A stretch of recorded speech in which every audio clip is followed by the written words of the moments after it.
Wanatuambia ati by elections in November 2027 party leader ati kuna candidates wa broad based. Broad based si chama. Na kama si chama haina candidates.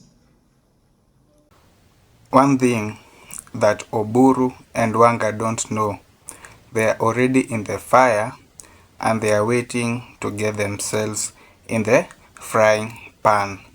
Because introducing zoning inside ODM is one of the biggest mistakes inside the party. This is causing major tension among senior MPs inside the party, and this is bringing major differences inside the party. One thing Sifuna warned Oburu and Wanga about getting into any deals with UDA government, and this is what is affecting them right now. You can see major ODM MPs boycotting assemblies inside the National Assembly, and this is indicating there is major political indifferences inside the ODM. Oburu and Wanga are under pressure to perform inside ODM, and they are making decisions that are affecting the party wrongly. Sifuna, on the other hand, had warned Wanga and Oburu not to get into any dealings with the UDA government. One thing about Sifuna, he was a close right man for Raila Odinga. He knew working with the Ruto's government was one of the most cheeky things, because you get to sign deals, and if you don't get to look at them closely, they would come back to hunt you later. And that's why Raila Amolo Odinga took time to sign deals before implementing them with the government. But Oburu, you can see he signed a deal about zoning without even consulting senior leaders inside ODM party, and now UDA government have just brushed the deal off, and they want to fill their candidates for the by-elections that will be happening for the parties coming soon.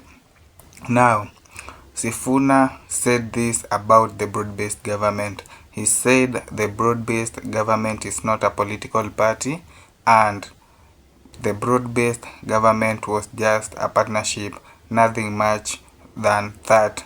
The real party is ODM. Listen to what he said. Wanatuambia ati by elections in November 2027 party leader ati kuna candidates wa broad-based. Broad-based si chama. Na kama si chama haina candidates. Unajua nyinyi mmefanya kazi ya kura hapa. Kuna wamama wakiingia kwenye polling station kama hawajui jina ya candidate, wanasema mimi nataka ule wa ODM. Ukweli ama uongo? Kuna wale ambao hawajui hata candidate na chama, wanasema ile symbol ya baba, ile chungwa.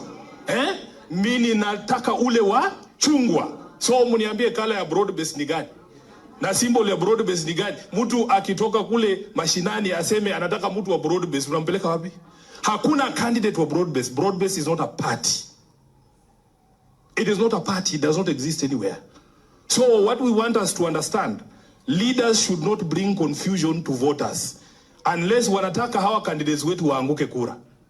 Unless umetumwa uangushe watu kura. Pale magarini tukiingia, tunaingia kama wana ODM, wanachungwa.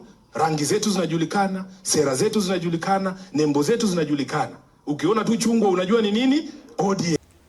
From that, you can hear Edwin Sifuna is saying that the broad-based government was just a pact signed between two parties, and it was going beyond, not beyond 2027. Now, senior leaders such as Millicent Odhiambo inside ODM are very angry at Oburu because she thinks zoning will affect the party negatively.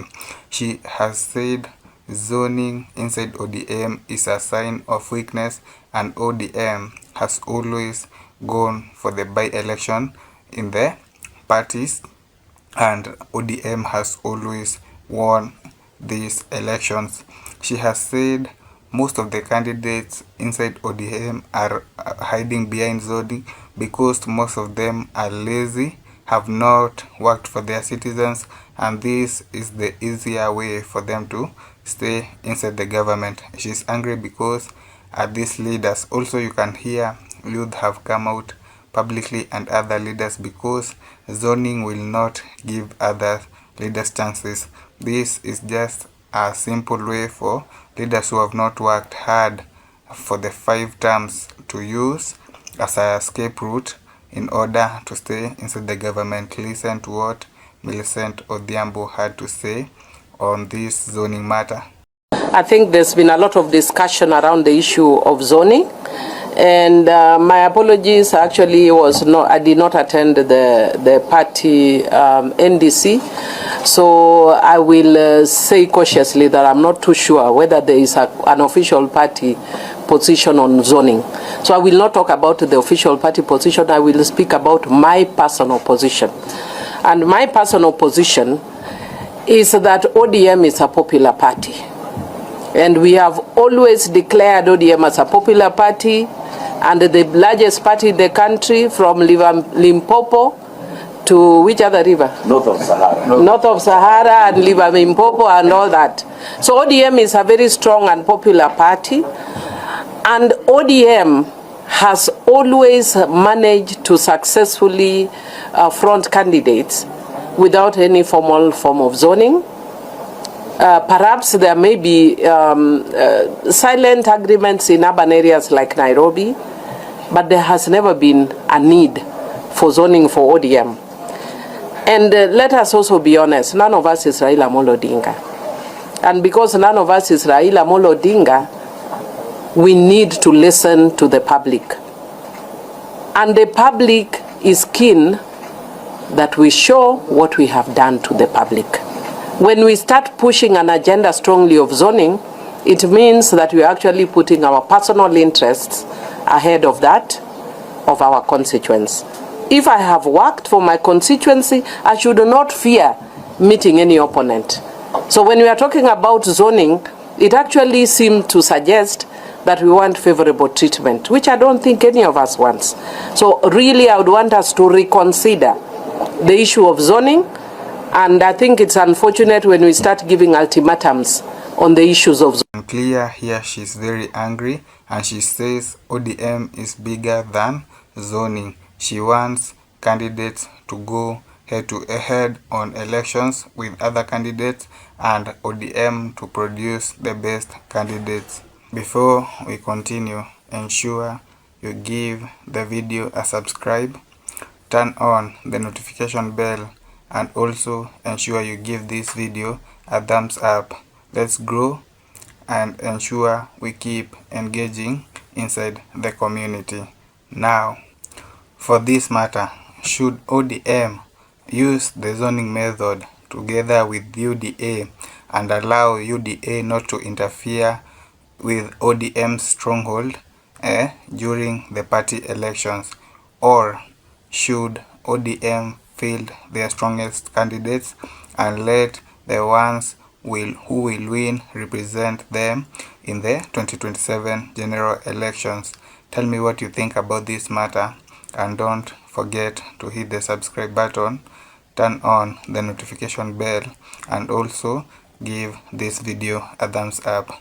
This is Political Pass, where we break Kenyan politics that matters.